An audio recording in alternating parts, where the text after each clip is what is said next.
The next technique that we want to coach is a pulling or trapping technique with an offensive lineman. We like to start this in a shoot so that, again, they can come out with a low profile with their chest on their knee as they pull. The thing that we coach very hard on pulling technique is these basic concepts. Number one, it's a three-thought sequence. Number one, there must be a lead step of 6 inches. There must be a elbow rip where you put your elbow in your back pocket, and there must be a pivot on the back foot. But the lead step and the elbow rip opens your hips. Then we sprint 5 yards on a trap technique into the line of scrimmage. The other thing that's very important for pullers to know, if I pull right, I hit with my right shoulder. If I pull left, I hit with my left shoulder. Let's watch the drill as we just teach here the base pulling technique.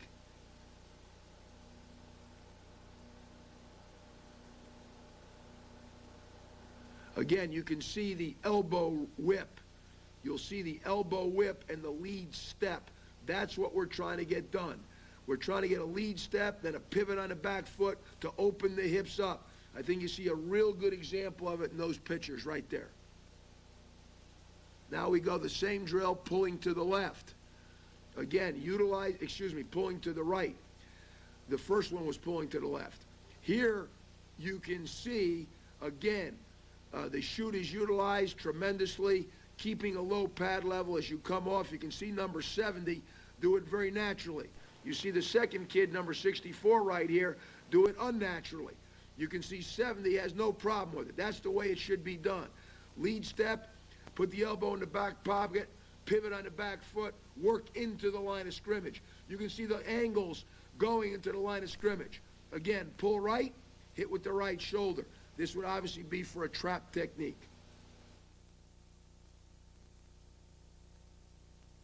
Okay, the next drill, next skill that we want to get built on here in our progression of trapping and pulling is now actually the physical attributes of coming out of the chute with a pulling technique and then using a trap technique. Here you can see the athlete taking a lead step, putting the elbow in his back pocket as we talked about in the pull technique, and now pulling to the right, hitting with the right shoulder. Again, working into the line of scrimmage. All right? This would be a left guard now trapping a defensive tackle. That's what we're trying to simulate here. A left guard trapping a defensive tackle, probably located over the offensive tackle in a 5 technique. Again, the pulling technique is the same, but you see now pulling right, hitting with the right shoulder. The other thing that we talk about now is hitting on the rise.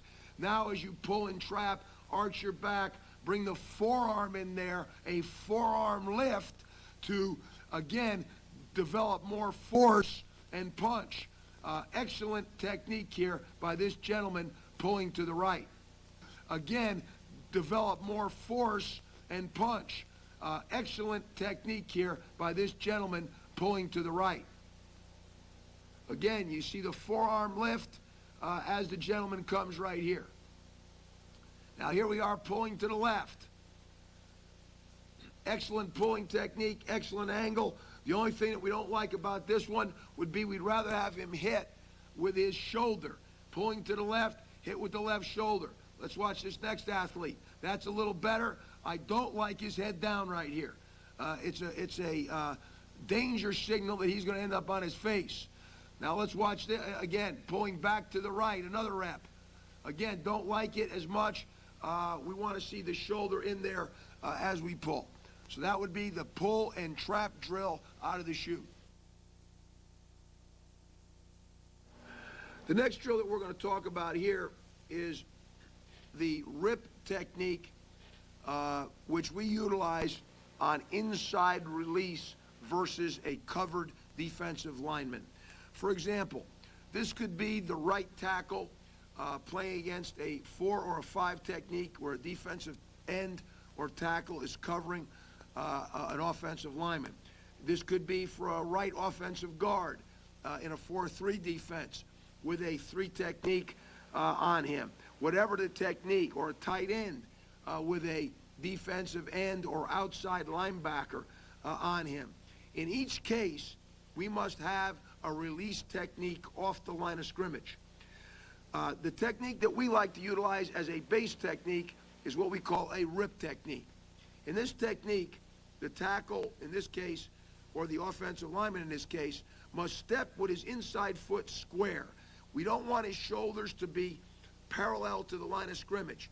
We want him to step square with his toe pointing north-south, and then the off arm ripping so that he can move in an angle that will get his shoulders square up the field. We don't want him flattened out. You can see here, pretty good technique. Watch his inside foot square. His second step comes with the rip, and now he can use that as an escape. The rip technique gives him escape off a defensive lineman who is jamming him off the line of scrimmage. Now he can easily release now upfield for a linebacker. Again, now you'll see a guard do the same thing. Step with the inside foot. Now, in this gentleman, he's too flat. See the different angle? He now can be flattened out.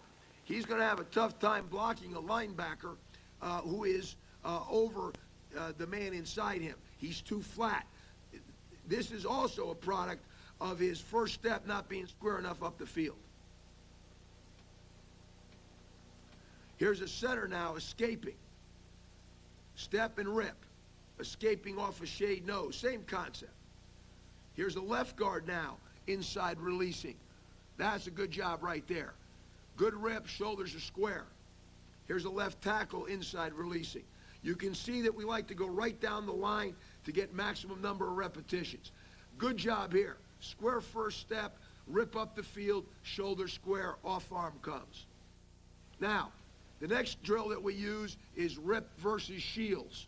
The thing that we like about this concept is now we're going to try to give him the resistance that an offensive lineman will encounter when he plays against a defensive lineman. Now we're trying to have two guys make it hard for him to rip through the shields. Again, the rip technique has got to be there. Okay? This next picture here would be of a left guard inside releasing on a 3 technique. Okay, right here. Left guard inside releasing on a 3. Again, the bags are there to present some sort of resistance as he rips through and really shows the offensive lineman the importance of the rip as he runs through the bag. Another technique that should be coached is what we call goal line reach. This is a technique that we use on the goal line primarily, or short yardage, anytime we're blocking gap defenders. We say goal line or short yardage because this is when this technique is mostly used. Now, we can adjust our stance to a 4-point stance on the goal line. That's based on the individual preference of the offensive line coach. But the purpose of this drill here is to get this concept utilized. We need long cylinder dummies to act as the gap defender. Now just think about what this could be. This could either be a right guard, for example, reaching a gap defender to his outside, or it could be a left guard coming inside to cut off a gap defender on a backside. In each case, both techniques must be learned to the right and to the left. Now, the coaching point here is very simple. We want to get the far shoulder into that shield just like we would the far shoulder to the near kneecap, right like that. What we're trying to do, again, is cut off a gap defender. This is a technique that is very, very limited to only one situation. Goal line, short yardage, gap technique, but I firmly believe it must be taught as in the offensive lineman's toolbox.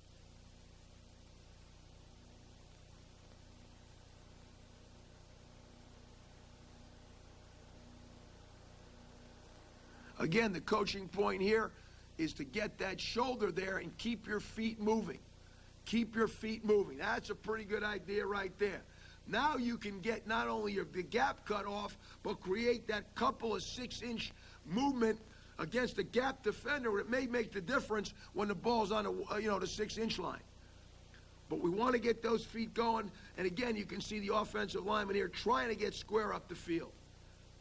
Now you can see again 3 guys going at once to create repetitions on the same drill. The next technique that we want to talk about is what we call inside power cutoff. What this is used for is when you are on the back side of a block. And this skill must be learned by offensive linemen.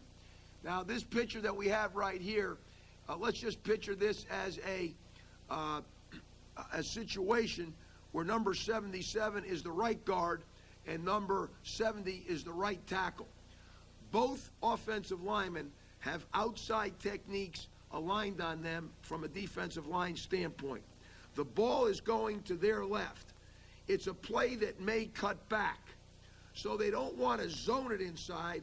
They want to knock the defender back with their shoulders square to A, cut off the defender, and B, facilitate a cutback if it does come backside. Now, watch the inside step being square, the shoulders being square, and the second step up the field square as they punch the bags.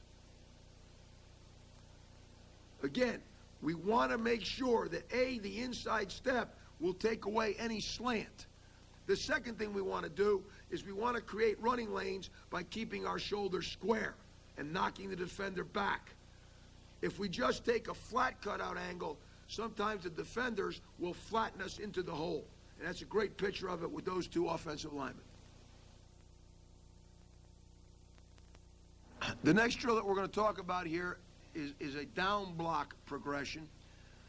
We're talking about situations where an offensive tackle blocks down on a 3 technique or a tackle to his inside. We're talking about an offensive guard blocking down to his inside on a nose man. We're talking about a center blocking back on a nose man to his backside, or a 3 technique to his backside, or a defensive lineman to his backside. The offensive lineman must have the skill of utilizing techniques that will help him on these blocks, because this comes up a lot in football today with the down block schemes, with the backside guard and tackle pulling or backside guard pulling on power plays, etc. So you must learn how to down block. The technique that we start with is to teach the angle with which we should depart the line of scrimmage. We take boards at a 45-degree angle. You can see the top 2 defenders, offensive linemen rather, on top, and I like to have them straddle a board at about a 45-degree angle. This gets them to take a great lead step, get a base, and straddle the board. This should be the technique that they should use as they go to attack a down block situation.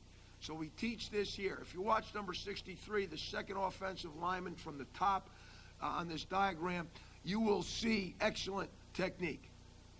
That's just what we want. And we usually have 4 going at once. Now again, obviously, you can separate the boards a little further apart so they don't crash into each other here. This is poor administration on my part here as a coach. But you certainly can see the drill and the type of footwork you want to get. Now, if you want to have them down block against penetrators, take the angle of the board and make it more severe. Make it more severe into the line of scrimmage, which will force the lineman to down block again at a more severe angle. The next concept is a continuation of this down block progression. We've already got the steps down now on the boards. Now we add a live block against a bag holder. Again, utilizing the same steps that we utilized on the board, we now take the bag holder at a 45-degree angle, and now we have the down blocker step, and now you see the wide base that he must use to pitter-patter his feet and drive down the length of the board. I should say power step down the length of the board. Now this would be a center blocking back right here on a shade nose or a 3 technique. See the hip turn, the wide base that we developed hopefully by blocking on the boards.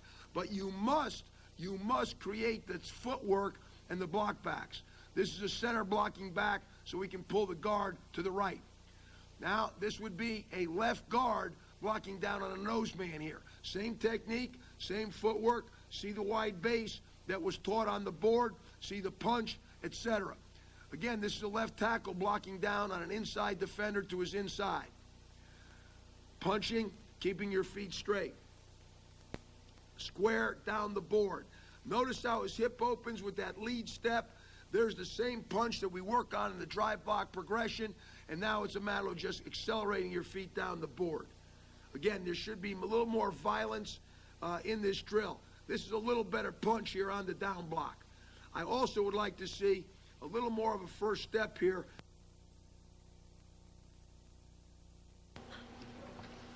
The next thing that we want to talk about in our various technique drills are our double team drills, double team techniques. What you're looking at right here is a right tackle and a right tight end double teaming a 5 technique defensive lineman back to the backside linebacker. This would be used on a counter play where a guard would come and kick out the end or the Sam back or the end of line, or the fullback would come and kick out a man out on outside shoulder of the tight end.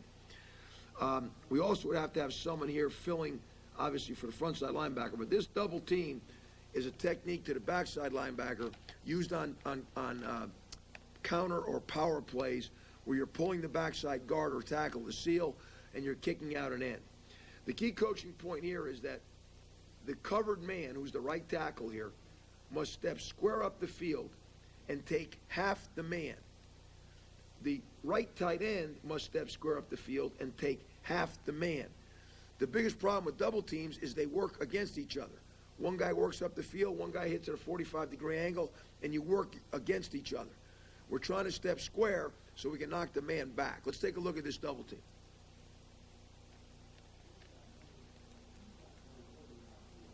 See the first steps, square, half a man, double team him back to the linebacker. The great thing that you also see here is notice how the right tackle keeps his helmet inside. What we try to say here is put your face mask on his bicep so you can keep your eyes on the backside linebacker. That's a great picture right there. Now let's watch it now with the tight end and left tackle. Okay? Same thing. Step with your inside foot. Half a man each. Now don't worry about the onside linebacker because a puller will pull up in the hole for him. This is on a counter play. You're going to the backside backer. The good thing also about stepping with your inside foot, as this left tackle is doing, if he gets the slant underneath, that he'll be able to take it very nicely, and then the tight end, number 87, could then go to the backside linebacker. Watch it here in its entirety. Very well done. Now, here's an example of what I'm talking about. This is why the covered tackle must step with his inside foot. Now he gets the slant. Now he goes down inside. The tight end stays square for the backside backer. Notice the squareness of the tight end. That's really excellent. I believe the tackle, although gets his inside foot on the ground, is not square enough. And he really should come and rip that inside arm to that inside number. Same thing now with the left tackle. The slant goes inside. That's perfect now. Look at the left tackle step with that inside foot, get the punch right there. That's great. Now the tight end can come off to the backside backer on a double team. The next skill that we're going to talk about is a center and guard blocking back. Now this is a center going back to a 3 technique. This is the right guard blocking down on the shade nose. Notice we have the sticks. They must step over. That's crucial. They must develop habits of good footwork. Here we are blocking penetrators. In other words, the angle is such, these guys are considered penetrators. How can you tell they're penetrators? A lot of weight up on their stance, a lot of their buttons up in the air, a lot of weight on their hand. So now we're going to step our right shoulder to their far shoulder, our far shoulder to their far shoulder. That's excellent. Good angles. Now they're readers. Now we think they might fight across your face. Now you see how we step to their hips on block backs. Again, this would be used for a play where the right guard is blocking down on a shade nose, the center's blocking back on a 3 technique, and the left guard would be pulling to the right on a power play. You're filling for a puller off the backside.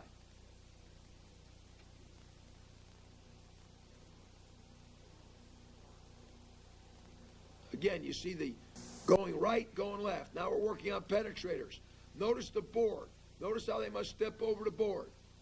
That's excellent on penetrators. Now they're readers. By game plan, we make this decision by game plan. We look at the film, we study the film. So your linemen must realize, hey, this week they're penetrators, men. Step toward their hip, not for their far shoulder. Excellent job right there. Combination of what we just worked on, both with the double team and now the down block by the center, block back by the center, and the down block by the left guard. The tight end and left tackle at the top are going to be double teaming the 5 technique to the backside linebacker. The left guard's blocking down on the shade nose, the center's blocking back. What we don't have in the picture is the right guard is coming to pull up for the front side linebacker, and the fullback will kick out to Sam Backer on the end of the line on a power play. Let's watch again, trying to utilize a lot of people to get more repetitions. Excellent footwork here by the center and left guard. Again, you see the double team to the backside linebacker. We really hope that this